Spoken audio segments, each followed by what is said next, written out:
Good morning, everybody. This is War Junkie, Outfit Commander of Terran Team 6, and once again, we kick ass. Today's tutorial is going to focus on the map, how to read it, and how to utilize it to your advantage.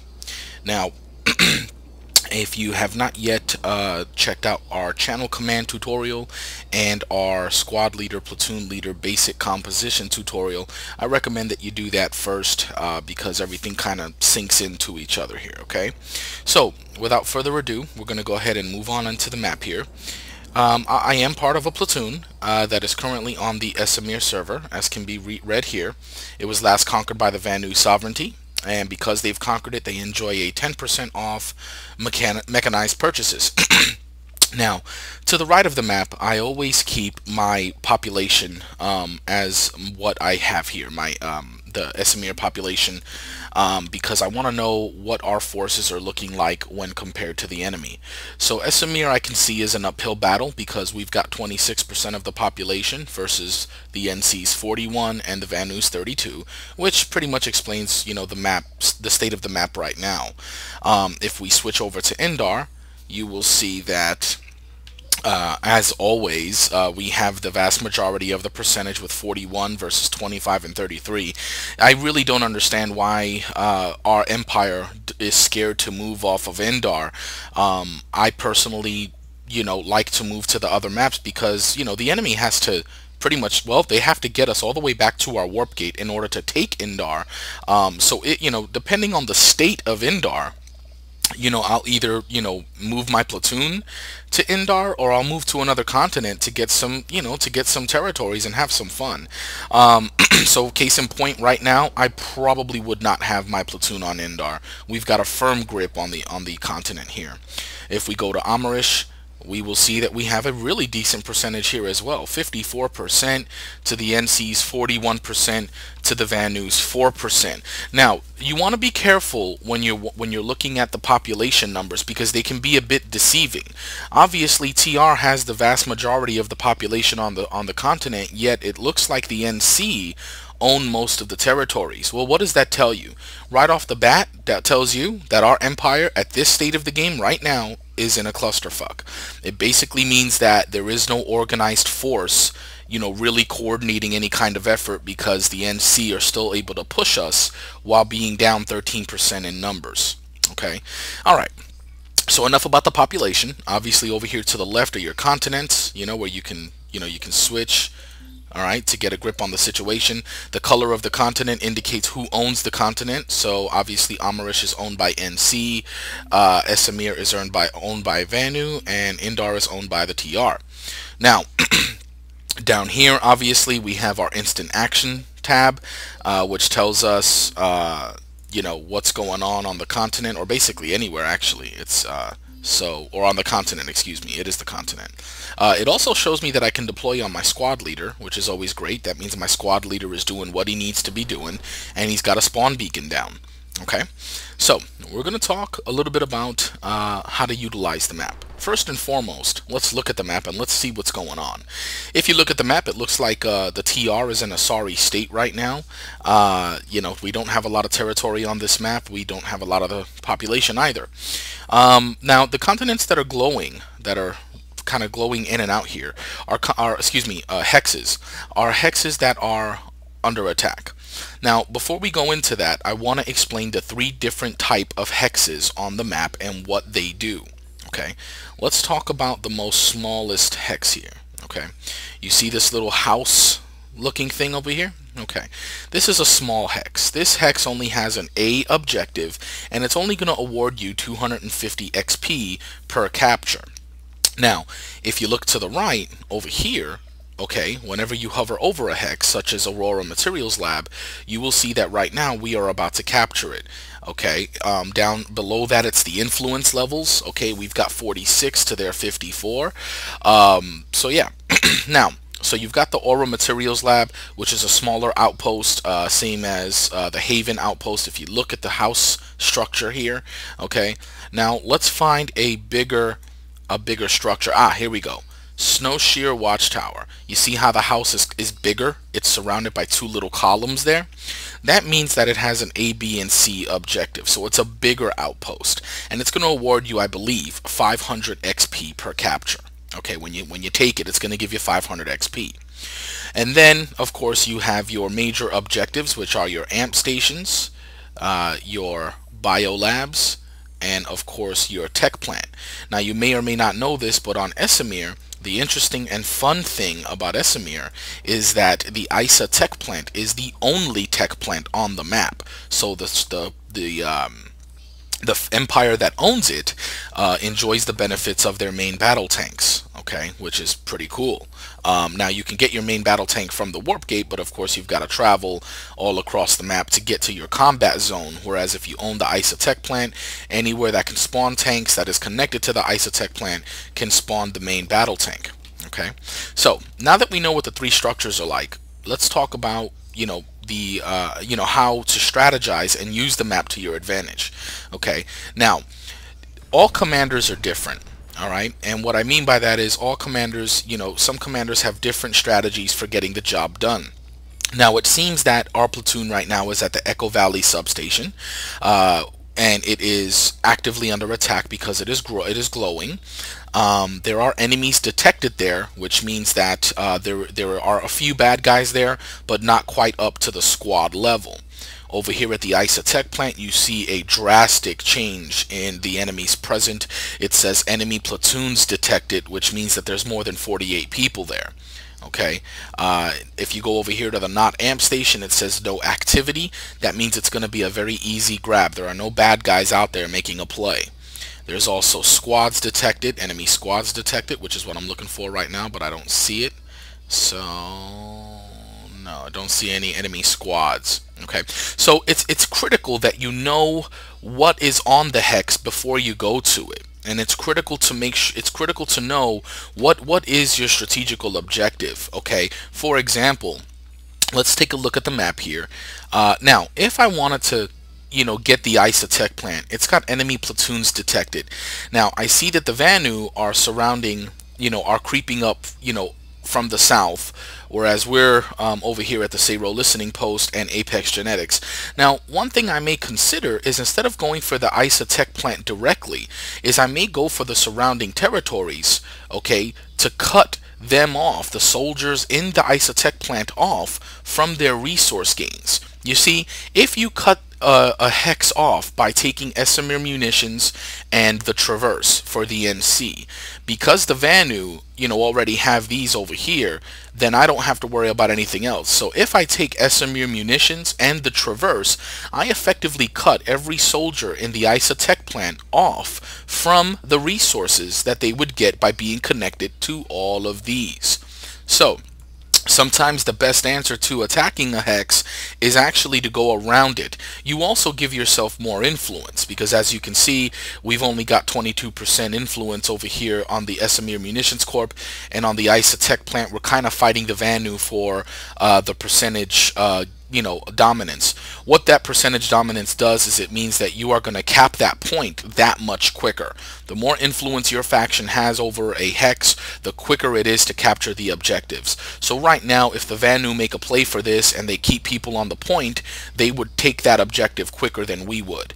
That's why it may be a wise choice to go for something like the Echo Valley substation, so that we can get more influence over ISA tech plant. Then maybe the Glacier Station, okay, Bridge Yard, the Pit, then Traverse, and then Esamir Munitions, okay, to completely surround ISA tech plant with our dominant influence.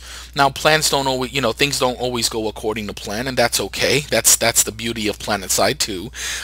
So there may be another strategy involved. Maybe the platoon leader is just going to take Echo Valley substation and go straight in for the kill at ISA tech plant. It all depends on the strategy and the tactics utilized.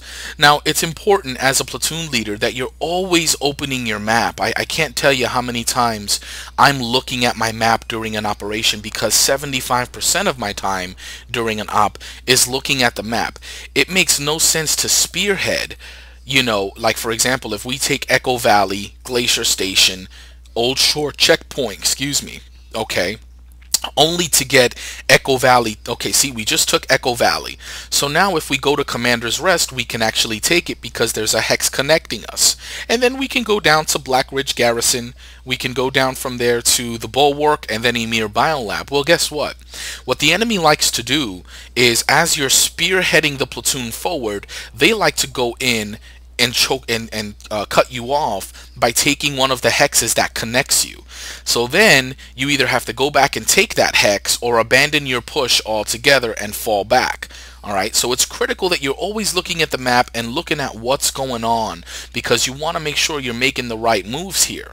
Also, don't be afraid to split your platoon up when the situation dictates. For example, what I probably would have did here was, instead of having the whole platoon on Echo Valley substation, which, keep in mind, there's just a squad up right now, so it's a moot point, but instead of taking the platoon to Echo Valley, I would more than likely have Alpha and Bravo hit Echo Valley, and then Charlie and Delta hit Geological Survey, or I might have Alpha, hit, excuse me, I might have Alpha hit Glacier Station, Alpha and Bravo, Charlie hit Commander's Rest, and Delta hit Geological Survey, because Geological Survey and Commander's Rest are both very easy objective hits. They're just an A objective, whereas the Glacier Station requires bodies on it because it's got an A, B, and C objective. You see, so if your knowledge of the hexes is going to determine the amount of bodies and the priority you place on that hex. Okay, so typically for Glacier Station, if there's enemies detected, which is less than a squad, I might send a squad or two there just to get bodies on the hex, on the objectives, that much quicker. Commander's Rest could do with a squad, or very easily a squad, because it's only an A objective. And then, of course, if you were to make your way down to the Emir Biolab, you've got the outer structures, which I am a big fan of securing on any objective prior to going in for the kill. It gives you a place to spawn, and it really gives you a foothold on the territory.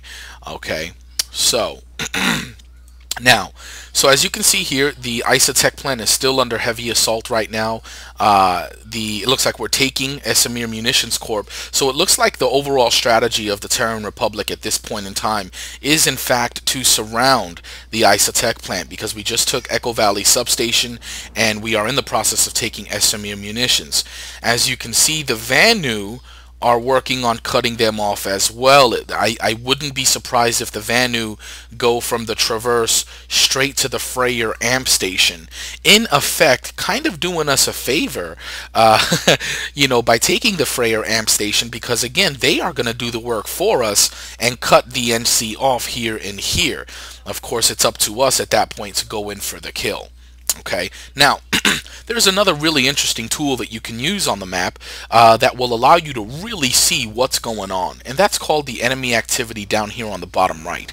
If you click on enemy activity, the hexes will no longer show you who owns what, rather they will show you where is the heat, where are the battles. So for example, I know for a fact that Isotech plant and the Envari Biolab are the hot spots on the map right now.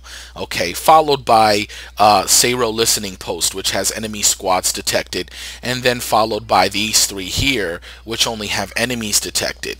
Over here, these are not under attack, but they do have a few enemies in them, and of course on the green, that means there's nothing going on at all. So I mix my assault, I mix my strategy up based on what's going on. Now you may ask yourself, well, Junkie, what's the fastest way for me to get my platoon their points? Okay, certifications and experience is the way to advance in this game. And what I'm gonna tell you is I mix it up. Okay, easy XP and easy certifications are always great, but as a platoon leader, you're part leader and strategist, and you're also part entertainer. And what I mean by that is you have to show your platoon a good time. Who wants to steamroll through, non-contested objectives and not get to shoot anything all night long? So I look at the map, and if I see an easy grab, especially with these bigger objectives here that give such a tremendous advantage to my empire and award a lot of XP at one time, I may go for that. So for example, if I was just hitting the map right now, my first objective would definitely be the Manny Biolab with my platoon. There's no enemy squads there. Someone's already got the idea, because if you look at the left, it's going down. It's an easy 1000 XP, which of course translates into certs. Okay. And of course the Biolab gives, advantages. It gives us the extra health regeneration. Okay, from there, I may go ahead and continue my push westerly towards the NC Warp Gate. Maybe apply a chokehold, which is to take the surrounding territories from the Warp Gate. What you do here is you would take Haven Outpost, Northern Way Station, and Palos Solar Array. And what you would do by taking these three is you would cut, you would cut the Esamir Warp Gate, the NC Warp Gate, off completely from its other territories. So the NC would have to either abandon their frontal assault to come address you, or split their forces, which of course hinders them and slows them down in terms of what they're going to capture anyway. So that's something that I have done in the past. I will go for the chokehold and try to tighten the noose around the enemy's warp gate. But keep in mind, you've got to have a platoon, a full platoon, going, because that's going to take a lot of bodies to accomplish. Again, how do you do it? I may split my platoon up. I may send a squad over to Haven Outpost, a squad over to Northern Way Station, a squad over to Palos Solar Array, and just have them cap in conjunction. What that means is, this squad over here is not going to be able to do anything because there's no influence and we don't have any connecting hexes.